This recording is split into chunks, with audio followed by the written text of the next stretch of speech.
무더위 속에서 우리 여름나기 잘 하시기를 바랍니다. 오늘 순례자 시리즈 21번째 시간으로 절망의 감옥에 갇히다, 절망의 감옥에 갇히다 라는 제목을 가지고 함께 말씀의 은혜를 나누도록 하겠습니다. 사자성어 사면초가라는 단어를 다 기억하실 거예요. 사면초가. 그러니까 사방으로 초나라의 노래가 들려오는 상황을 일컬어서 사면초가입니다. 초나라와 이 한나라 간의 이 싸움에서 유래된 이 상황을 일컬어서 사면초가라고 하는데요. 우리 성도님들 지금 현실에 사면초가를 경험하고 있는 많은 분들이 있을 거예요. 그것이 어떤 형태로든지 간에 우리를 옥죄어 오고 오늘도 우리를 낙담케 하고 절망케 하는 여러 사면초가의 상황이 우리 성도님들 가운데 있을 겁니다. 때로는 경제적으로, 어떤 분들은 육체적인 또 질병으로, 또 관계적으로 사면초가를 맞으신 분들도 있을 터 있고요. 많은 분들이 이 사면초가의 상황 속에서 낙담하며 절망하는 상황에 처해 있는 모습을 볼 수 있습니다. 출애굽경에 보면요, 순례자 크리스찬과 소망도 허영의 시장을 벗어나서 대마의 유혹을 벗어나서 드디어 그들이 안정된 순례의 길을 걷는가 싶었는데 웬일인지 그들도 편한 길을 가기 위해서 그들은요 편한 쉬운 샛길의 그 길로 들어서게 됩니다. 이 길이야말로 더 쉽고 보기에 걷기에 더 좋겠다라고 해서 그들이 발걸음을 그 길로 들어선 순간 그들은요 이내 얼마 못 가서 잘못 이제 이 길로 들어섰다라는 사실을 깨닫게 됩니다. 그들은 우여곡절 끝에 천신만고 끝에 그 샛길에서 다시 벗어나서 정도로 걷게 되는데요. 여러분, 뭐 피하려다가 뭐 만난다고 그들은요 절망의 거인이 사는 영지에서 피곤해서 잠을 이루게 됩니다. 아니 허락받지도 않는 이 쥐새끼들이 왜 여기서 자고 있느냐라고 하면서 남의 땅에서 왜 자고 있느냐 하면서 이 두 크리스찬과 소망을요 이 거인이 끌고 가는 장면이 나옵니다. 어디로요? 바로 의혹의 성, 의심의 성이라는 저 거인이 사는 성으로 크리스찬과 소망을 끌고 갑니다. 그곳에서 감옥에 가둔 뒤에 엄청난 폭력과 구타를 경험하고 매질과 고문을 그들은 경험을 하게 돼요. 여러분, 이 상황이 바로 그들은요 절망의 거인을 만난 상황이라고 잔 버니어는 이야기를 합니다. 여러분, 우리의 인생에서 절망이라는 것은 작게 다가오지 않고 잔 버니언의 표현처럼 절망은 거인과 같이 우리를 압도하는 그것이 감정이 절망입니다. 여러분, 우리의 인생에서 가끔씩은 절망이 우리들을 감싸고 있고 절망의 이 감옥에 갇혀있는 상황에 놓여 있을 수도 있어요. 그것이 바로 사면초가가 아니겠습니까? 그들은요 의심의 성인 감옥에 갇혀진 다음에 날마다 구타를 당하는데 심지어 이 절망 거인의 아내의 이름이 의혹이라는 이 아내가 남편에게 이렇게 말합니다. 저 두 인간 절대로 살아나가지 못하도록 단단히 여보 손 좀 봐주셔 라고 하고 결코 그들이 제 발로 나갈 수 없도록 그들이 극단적인 선택을 하게 하든 아니면 당신이 때려 죽이든 알아서 하시라고 하면서 더 폭력이 심해집니다. 여러분, 날마다 폭력이 가해지는 이 상황, 절망의 감옥에 갇혀있는 크리스찬과 소망이 선택해야 될 선택지가 있을까요? 그들은요 특별히 순례자 크리스찬은 이 대목에서 엄청난 박해를 견디다 못해서 소망에게 이렇게 이야기를 합니다. 차라리 내가 내 손으로 내 목숨을 끊는 게 낫겠다. 너무 괴롭고 너무 힘들어서 소망, 자네는 어떻게 된지 살아남게. 나는 차라리 저 거인의 말처럼 자살을 선택하는 게 차라리 낫겠네 라고 이야기를 합니다. 그러자 옆에 있는 소망은 크리스찬을 붙들면서 이렇게 간합니다. 안 됩니다, 형님. 절대로 포기해서는 안 됩니다. 차라리 그들의 말을 따르는 것은 우리의 주인이신 하나님의 명령을 거스르는 일입니다. 더군다나 형님 손으로 형님의 목숨을 끊는다니요. 이거는 돼서는 안 되는 일입니다. 하나님께서 어떤 은혜를 주실지 우리가 조금만 기다려 봅시다 라고 이 크리스찬을 만류하는 장면이 이 철로역정에 그리고 있어요. 살지도 못하고 이거 죽지도 못하는 이 상황, 이게 사면초가 바로 절망의 거인이 사는 감옥 안에 갇혀있는 상황이 아닐까요? 우리는 여러분 이 크리스찬이 마주한 이 현실처럼 우리도 종종 인생의 순례 여정에서 이와 같은 상황을 맞닥뜨릴 때가 간간히 있을 거예요. 여러분들은 어떻습니까? 우리 인생에서 여러 다양한 변수로 우리들에게 위장하여서 다가오는 사면초가 그 절망의 감옥에 갇혀있어서 옴짝달짝 못하고 차라리 극단적인 선택을 하고 싶은 그 상황까지도 우리가 다가올 때가 있지 않습니까? 여러분 오늘 본문에 다윗도 그랬고 우리 신앙의 선배들이 하나같이 이 상황을 맞닥뜨렸다는 사실을 아십니까? 이거는 인생에 재수없는 사람들만 만나는 것이 아니라 모든 인생이라면, 더군다나 하나님의 백성이라면 이와 같은 상황은 여러분 면제가 되지 아니하고 누구에게나 찾아올 수 있다라는 사실입니다. 오늘 다윗을 한번 보십시오. 이 본문의 저자인 다윗이 오늘 본문의 배경을 뭐라고 기록을 하고 있습니까? 다윗이 굴에 있을 때 지은 시래요. 다윗이 그가 인생에 진짜 물리적으로 문자 그대로 굴에 갇혀 있을 때에 그가 하나님께 탄원하면서 지은 시가 오늘 본문의 시입니다. 여러분 다윗이 뭘 잘못했죠? 다윗이 왜 이렇게 쫓기는 신세가 되고 도간에 든 쥐와 같은 신세가 되어야 되냐고요. 그가 한 일이 뭡니까? 그는 단지 아버지의 명을 따라서 형님들에게 도시락을 갖다 주기 위해서 가져갔는데 눈앞에서 블레셋의 장수인 거인 골리앗이 하나님을 모욕하는 그 이야기를 이 10대 아이가 참을 수 없는 거예요. 여러분 나이가 10대냐 50대냐 60대냐 이게 중요한 게 아닙니다. 그 안에 하나님이 심겨 있으면 이 불의를 보고 참지 못하는 거예요. 그가 물맷돌 5개를 가지고 나아가서 던져서요 이 거인을 때려 눕히지 않습니까? 그때에 하루아침에 이스라엘의 슈퍼스타 벼락스타가 탄생이 됩니다. 그를 향한 이 사람들 이스라엘 백성들의 찬양을 보십시오. 사울에게는 천천히고 다윗은 만만이로다 라고 하면서 하루아침에 20대 소년이 여러분 이스라엘의 굉장한 슈퍼스타가 된 거예요. 그런데 모두가 기뻐하는 이 상황에서 이스라엘의 초대왕인 사울 왕의 마음이 편치 않습니다. 그를 결국 정략 결혼을 시켜서 자기 사위까지 되게 만들었는데 이것 가지고도 안심이 안 되니 죽을 때까지 결국 다윗을 쫓는 인생이 돼요. 여러분 다윗이 얼마나 사울의 군사들에 의해서 추격을 당했던지 망명까지도 갔다 오는 거 아시잖아요. 그 망명지에서 그곳에서 목숨의 위협이 다가올 때에 침을 흘리면서 미친 척까지 하면서도 그는 살아남아야 되는 비참한 상황에 놓여 있습니다. 때로는 이쪽으로, 때로는 산으로, 때로는 굴로, 때로는 바다로 어디 할 것 없이 날마다 하루 24시간 그는 날마다 쫓기는 신세. 이게 다윗의 운명이었고 다윗의 상황이에요. 오늘도 이 시편의 배경을 보면 아둘람 굴로 추정이 되는데 사울의 군사의 추격을 피하여서 도망간 곳이 바로 이곳입니다. 그는 홀로 외롭고 두려운 상태에서 하나님께 부르짖는 기도를 하고 있는 상황이 오늘 본문의 배경이에요.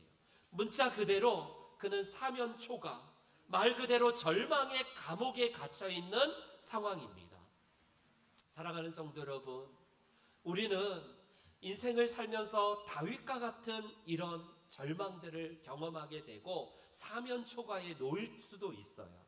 그러나 우리의 인생이 절망의 감옥에 갇혀서 절망의 거인에게 압도당해서 끝날 것인지, 아니면 그 절망의 거인을 넘어서는 하나님의 은혜를 어떻게 우리가 부여잡고 인생을 승리해야 될 것인지, 함께 오늘 본문을 중심으로 함께 말씀을 나누길 원합니다. 저와 여러분들에게 인생에서, 인생의 순례 여정에서 만나는 이 절망의 거인, 이 절망의 상황에서 벗어날 수 있는, 우리에게 주는 이 참된 교훈이 뭘까요? 그것은 첫 번째로, 무엇보다도 하나님은 언제나 선하다는 사실을 꼭 기억하시기 바랍니다. 저를 따라해 주세요. 하나님은 언제나 선하시다. 시작. 아멘, 아멘. 이걸 믿는 믿음이에요. 이거를요, 쉽게 신학적으로 섭리라고 부릅니다. 섭리. 하나님의 섭리를 우리는 꼭 기억하십시오. 오늘 본문 3절과 6절을 한번 보세요. 제가 저를 잘못 표기했는데 한번 PPT 넘겨주시기 바랍니다. 우리 같이 함께 우리 본문 2절을 읽어볼게요. 시작.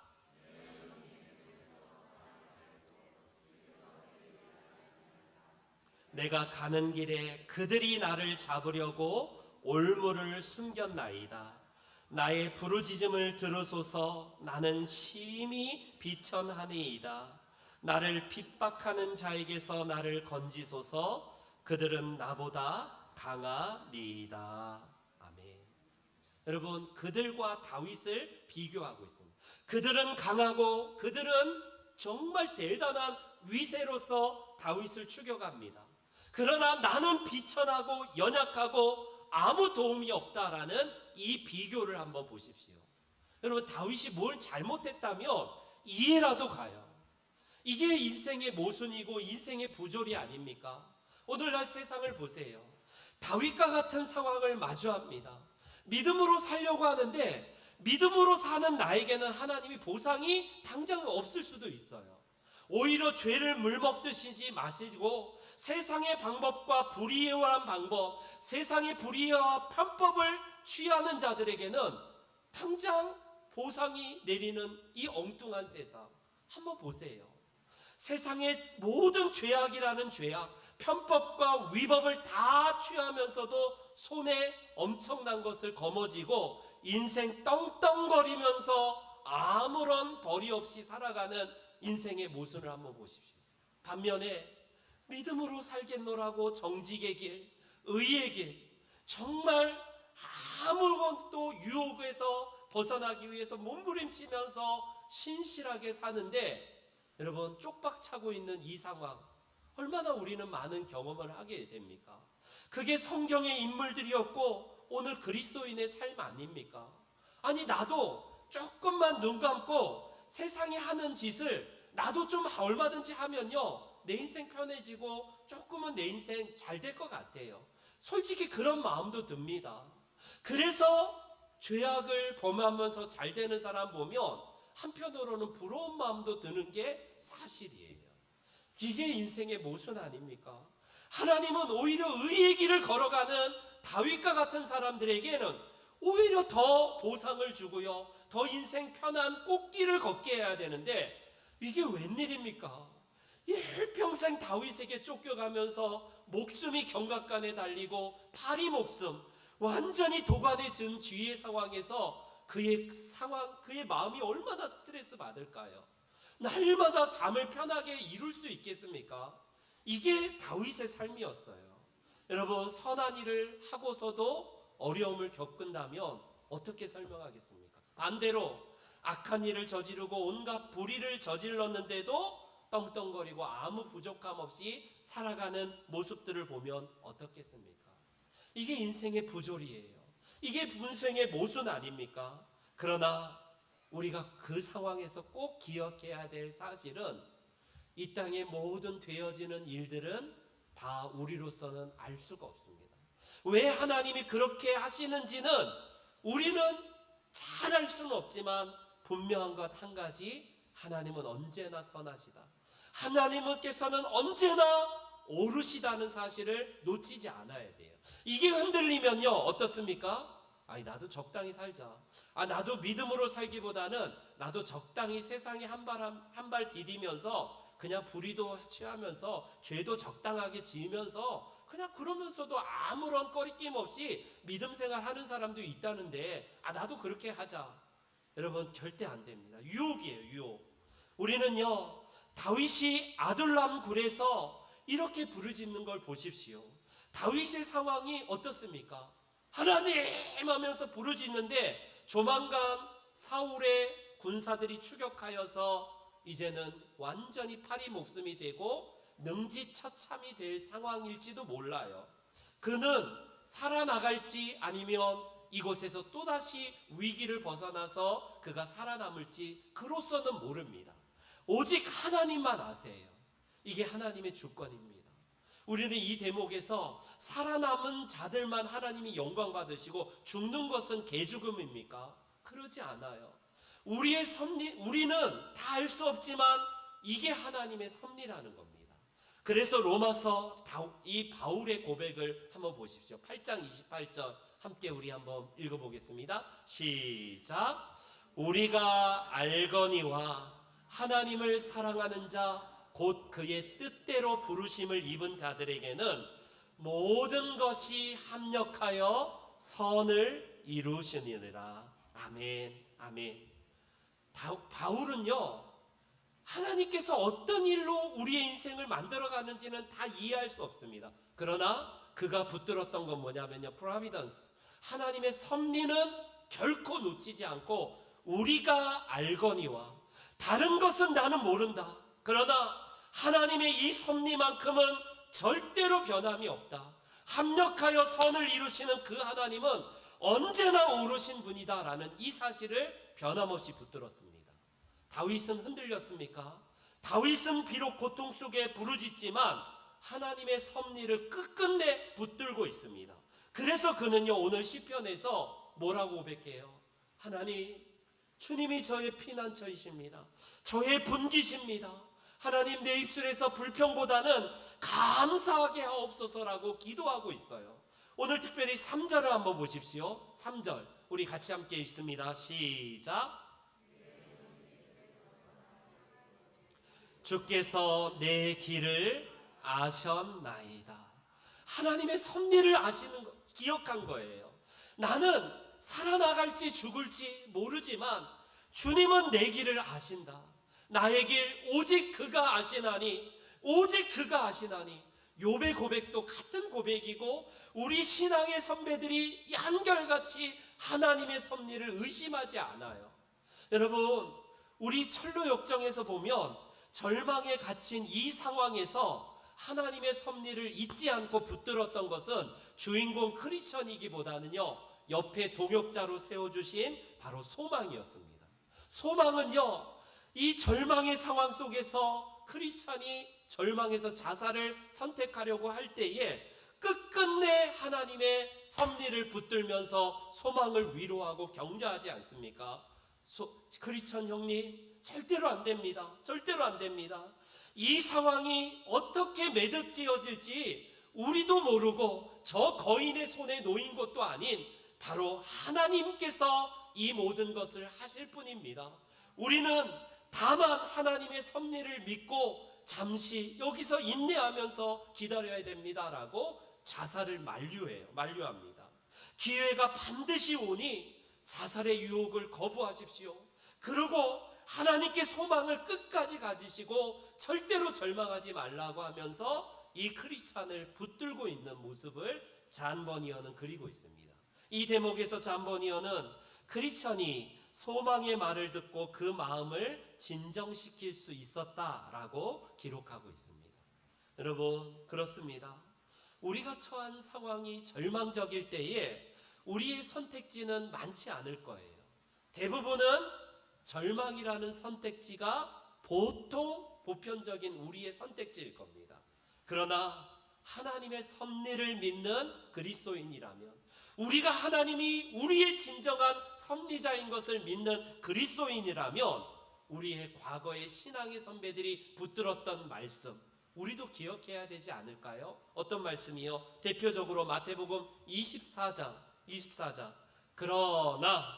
그러나 앞에는 절망적이지만 그러나 끝까지 견디는 자는 구원을 얻으리라. 할렐루야. 아멘. 여러분, 우리가 절망의 상황에 갇혀 있습니까? 왜 절망의 상황에 갇혀 있는지는 우리로서는, 이 머리로서는 이해가 안 돼요. 그러나 이해하려고 하지 마십시오. 하나님의 신실하심을 그냥 믿고 받아들이십시오. 그게 하나님의 섭리를 우리가 붙드는 것이에요. 그래서 우리가 인생의 사면초가에 놓여 있을 때에 할 수 있는 가장 첫 번째는, 하나님은 언제나 선하시다. 내가 지금 억울한 일을 당하고 내 눈물을 흘리는 이 상황에서도 하나님은 언제나 선하시다라는 이 하나님의 섭리를 붙들고 그 상황에서 승리하시는, 그 소망으로 이겨내시는 우리 성도님들 되시기를 축원합니다. 아멘. 여러분, 인생의 사면초가, 이 절망의 감옥에 갇혀있는 상황에서 우리에게 주시는 하나님의 교훈은 뭘까요? 간절한 기도를 배울 수 있다는 사실을 꼭 기억하십시오. 다윗이 절망의 감옥에서 갇혀 있으면서 태평했습니까? 여호와는 나의 목자시니 나는 괜찮습니다. 나는 괜찮아요. 이랬습니까? 그는요, 몇 가지 선택지가 있었을 거예요. 차라리 목숨을 끊을까? 너무 쫓겨다니니까 이 스트레스, 밤잠을 못 이루고 몰골은 정말 초췌해지고 차라리 목숨 끊어야겠다. 이것도 하나의 선택지일 수도 있습니다. 아니면 돈을 좀 빌려서, 돈을 엄청나게 빌려서 사울 왕에게 뇌물을 갖다 주면 마음이 풀릴까? 그래, 그게 좋겠다. 사울 왕에게 뇌물을 갖다 바치자. 이것도 또 하나의 선택지일지도 모르겠어요. 아니면 비상결사대, 다윗을 따랐던 많은 그 당시에 억울한 자들이 아둘람굴로 모였으니 이들을 군사훈련 시켜서 기습하여서 사울을 죽여버릴까? 그러면 내가 왕이 될 텐데. 이런 것도 하나의 선택지일 수 있어요, 이 다윗에게 있어서는. 그러나 다윗은요, 무엇보다도 가장 유일한 선택지, 이걸 선택합니다. 오늘 본문 1절을 같이 함께 볼게요. 같이요, 시작. 소리내어 여호와께 간구하는도다. 아멘. 다윗이 선택한 선택지는요, 다른 방법이 아니라 하나님께 기도를 선택하는 겁니다. 이 기도가 보편적인 그런 기도가 아니라 비상의 기도, 간구하는 기도, 부르짖는 기도였다라는 사실입니다. 여기서 부르짖었다라는 말씀이 계속 나오고 있는데 히브리어 에즈아크라는 이 단어를 쓰고 있어요. 에즈아크. 이게 어디서 사용되는 보통 히브리어냐면, 그냥 영어로 표현하면 cry aloud라는, 그러니까 loud, 크게, 엄청나게 크게 부르짖다라는 이 말이거든요. 그러니까 고난 중에서 하나님께 부르짖는 기도, 이걸 에즈하크라고 보통 히브리어에서 써요. 억울함을 호소할 때에 나 억울해요 이게 아니라, 억울한 사람들이 억울함 호소할 때 막 엄청나게 소리를 지르면서 하소연하지 않습니까? 그 말이에요. 하나님의 응답을, 간구를 바라면서 그가 하나님께 간절히 외쳤던 기도가 바로 이 기도였습니다. 바로 간구, 우리말로 하면요, 간이 저릴도록 간절하게 기도하는 이 기도가 바로 에즈하크, 다윗의 기도였다는 겁니다. 여러분, 이 비상한 기도, 그냥 보편적인 기도에서는 거룩하신 하나님, 자비로우신 하나님, 이럴 수 있어요. 그러나 비상할 때는 비상한 기도가 요청이 됩니다. 그래서 다윗은요, 하나님께 이 절망의 감옥에서 부르짖는 기도를 할 때에 놀랍게 하나님이 그의 마음을 바꿔주시는 모습을 볼 수 있어요. 다시 철로역정으로 우리가 돌아가 볼까요? 자살까지 결심했던 이 크리스찬, 그 절망의 감옥에서요, 결국 소망과 크리스찬은, 그들은 이 자살까지는 면했는데 그들이 각성이 시작됩니다. 어떤 각성? 자신들이 절망하고 있고 자살만 하려고 할지 기도를 하고 있지 않다는 사실을 깨닫게 됩니다. 여러분, 크리스찬이 의외로 하나님을 믿는 백성들이 절망의 상황에 놓여 있을 때에 뭘 합니까? 기도의 선택지를 선택하지 않는 분들이 의외로 많아요. 이 지금 크리스찬과 소망이 바로 그러했습니다. 이 절망의 감옥에서 날마다 폭력을 당하니까 자살하고 죽으려고만 했지 하나님께 기도할 생각을 하지 못했다는 사실을 깨닫게 됩니다. 그래서 잔 버니어는 이 대목에서 이렇게 기록하고 있어요. 두 순례자들은 자정 무렵부터 기도를 시작해서 새벽이 가까울 때까지 계속 기도했다. 그리고 해 뜰 무렵 갑자기 크리스천은 하나의 해결책을 생각해냈다.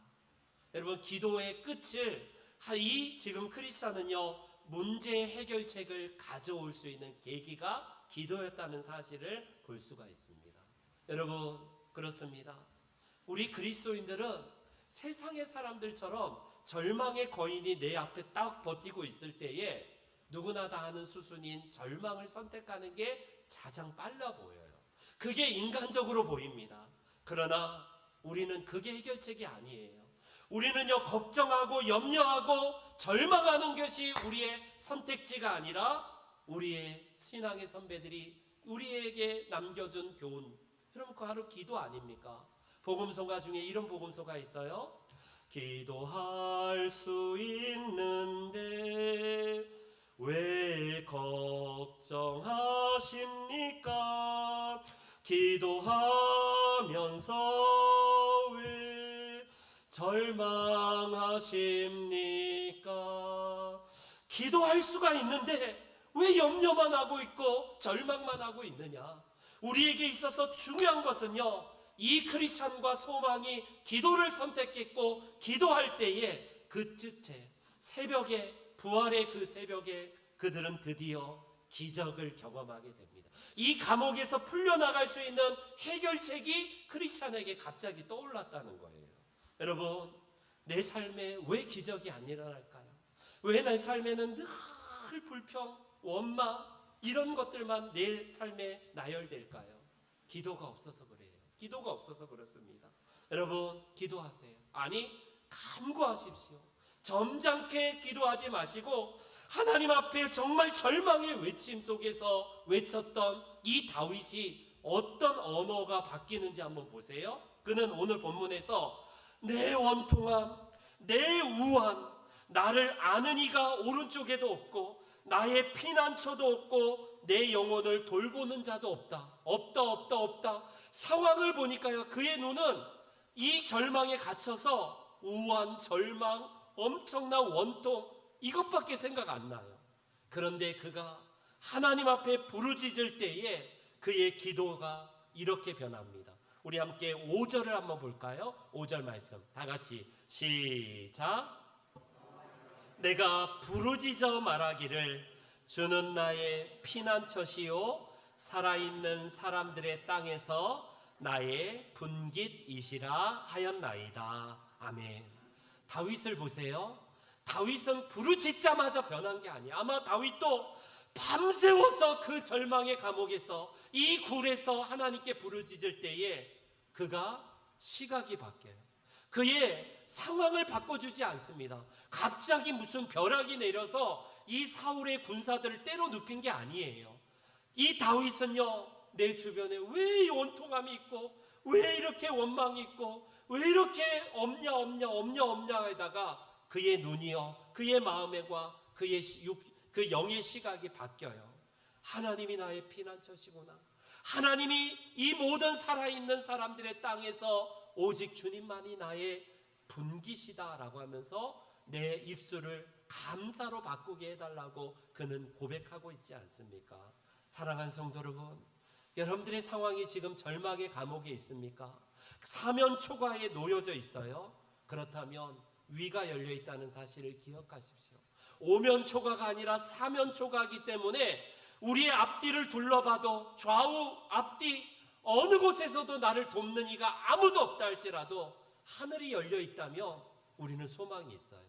사랑하는 성도 여러분, 절망의 거인이 나를 압도하려고 할 때마다 다른 것을 보지 마시고 하나님을 바라보심으로써 우리가 기도로서 소망을 가지시기를 주님의 이름으로 축원합니다. 아멘. 마지막으로 우리가 이 사면초가의 상황에서 우리에게 주시는 교훈은 뭘까요? 바로 기도를 통하여서 하나님의 말씀을 우리에게 주신다는 사실을 우리에게 교훈하고 계십니다. 여러분, 우리 하나님의 백성들에게 하나님은 꽃길을 걷게 하시지 아니하고 다 하나같이 사면초가 절망의 감옥으로 우리 하나님은 인도하십니다.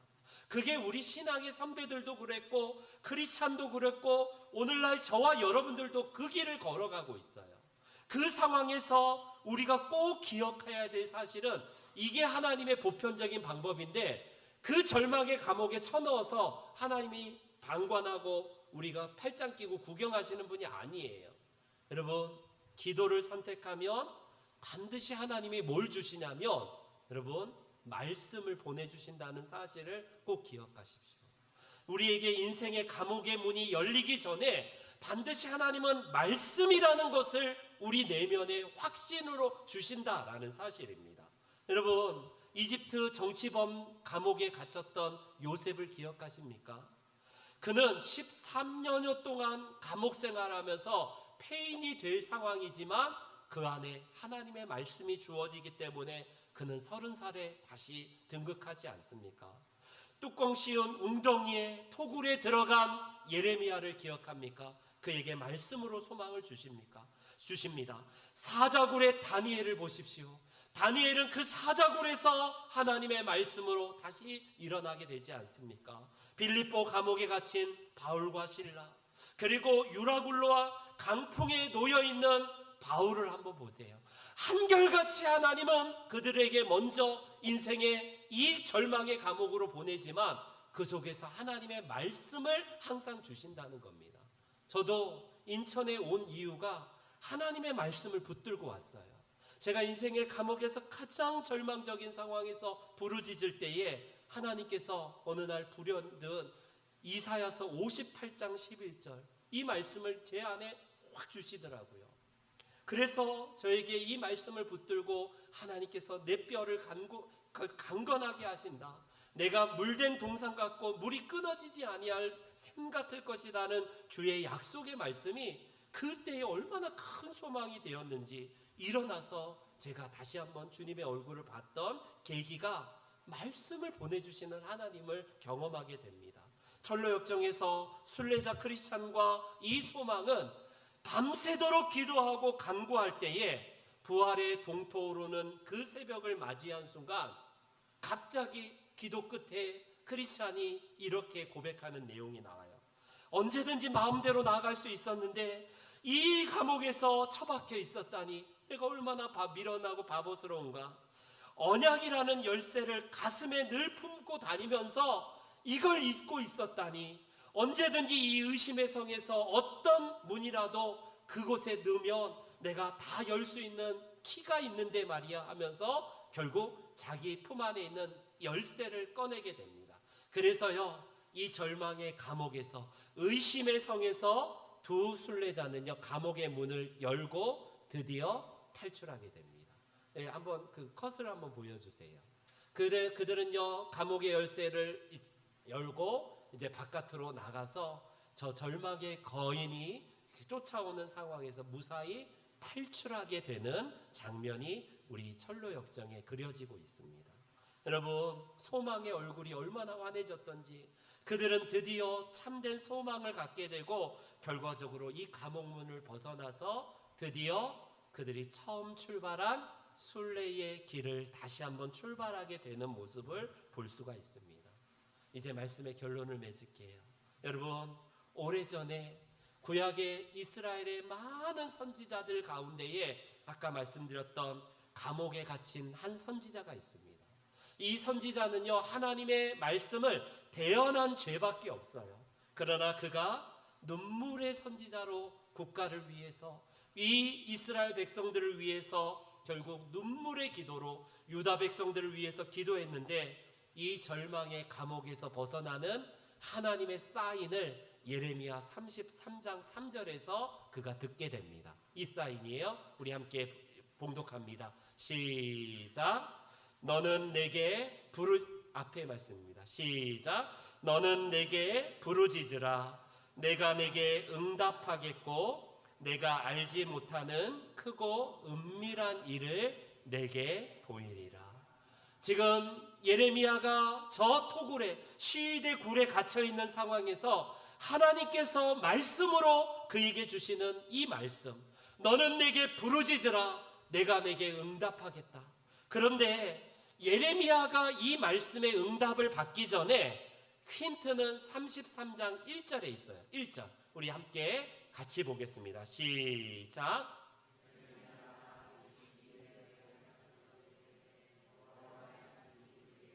두 번째로 임하니라 이르시되. 아멘. 우리의 인생에서 하나님은 반드시 말씀으로 우리들에게 다가오신다는 사실을 기억하십시오. 여러분들 인생의 감옥에서 왜 하나님의 말씀을 듣지 않을까요? 세상적인 방법, 절망 외에 그 선택지를 선택하기 때문에 그렇습니다. 우리는요, 지금 상황을 이해하려고 하기보다는 하나님께 간구하면서 부르짖을 때에 하나님은 우리의 마음에 확실한 말씀을 보내주셔서 우리를 깨우치게 하시는 겁니다. 그러니 여러분, 우리에게 선택지가 뭐겠습니까? 부르짖어 기도하는 것을 우리가 해야 되지 않을까요? 그리고 약속의 말씀, 이 소망의 말씀이 우리에게 주어질 때까지 하나님의 말씀을 귀 기울여서 우리가 기다리는 것이 필요하지 않겠습니까? 미국의 유명한 여류 비행사가 있어요. 어밀리아 에어하트라는 이 여비행사가 굉장히 유명한데 여자로서 처음으로 대서양 횡단을 했던 굉장히 유명한 미국의 비행사입니다. 이 비행사가 여러 시도 끝에 이제 대서양을 횡단하는데 중간에 대서양 중간에 가다가 비행기 엔진이 멈추는 사고가 납니다. 이 여인은 어떤 선택지를 할까 하다가 결국 이 선택을 하면서 결국 끝까지 완주하여서 보스턴으로 돌아옵니다. 그녀가 결국 이 횡단을 끝으로 그녀가 이제 무사히 착륙장에 내리는데 수없이 많은 기자가 이 에어하트에게 이렇게 물어봅니다. 당신은 엔진이 고장났을 때 그 위급하고 어려운 순간을 어떻게 극복할 수 있었습니까? 라고 물어볼 때에 이 여자는요 이렇게 얘기합니다.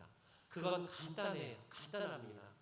그 위기를 넘길 수 있었던 것은 제가 바다 위, 대서양 한복판 위에 있었기 때문에 그렇습니다. 아니 이게 생뚱맞은 무슨 말도 되지 않는 이야기입니까? 그래서 이 말을 이해하지 못한 한 기자가 이 에어하트에게 이렇게 얘기를 합니다. 좀 더 자세하게 얘기를 해주세요. 무슨 일이 있었습니까? 어떻게 살아남을 수 있었습니까? 라고 물어볼 때에 제가 위기에 있었을 때는 이미 대서양의 반을 넘어왔을 때였습니다. 그런데 어떻게 다시 돌아갈 수 있겠습니까? 포기하면 떨어져서 죽을 것이 당연했지요. 그 당시 제가 할 수 있었던 것은 그냥 앞으로 가는 길밖에 없었습니다. 라고 그녀는 고백하고 있습니다. 여러분, 저는 기도한다는 게 바로 이것과 같은 것이라고 생각합니다. 나를 둘러싸고 있는 상황이 지금 엔진이 불이 나고 있고 결국에는 이 상황은 막막하지만 기도한다는 것은 끝까지 하나님을 의지하면서 우리가 가는 것이라고 생각이 돼요. 이제 한 시, 어떤 시를 여러분들에게 읽어드리고 마치겠습니다. 한 걸음이 당신을 그리 멀리 데려다 주는 것은 아니어도 당신은 계속 걸어가야 합니다. 한마디 말로 당신 자신을 다 설명하는 것이 아니어도 당신은 계속 말해야 합니다. 한 1인치가 당신을 크게 자라게 하는 것이 아니어도 당신은 계속 자라가야 합니다. 하나의 행동이 모든 것을 이루어 놓은 것은 아니어도 당신은 계속 행해야 합니다. 라고 이 시는 마무리됩니다. 저는 여기에다가 한 줄을 덧붙이고 싶습니다. 단 한 번의 기도가 모든 상황을 다 해결하는 것은 아니어도 당신은 계속 기도해야 합니다. 그것은 절망을 극복하는 희망이기 때문입니다. 여러분, 단 한 번의 기도가 아니올지라도 여러분들의 기도가 쌓이고 그럴 때 하나님이 말씀으로 보내셔서 소망으로 우리의 절망의 상황을 바꾸시는 그 하나님을 온전히 만나시는 우리 모든 성도님들 되시기를 주의 이름으로 축원합니다. 아멘. 다 같이 일어나셔서 우리 함께 예수 나의 소망, 주 예수 나의 산소망 같이 찬송 드리도록 하겠습니다.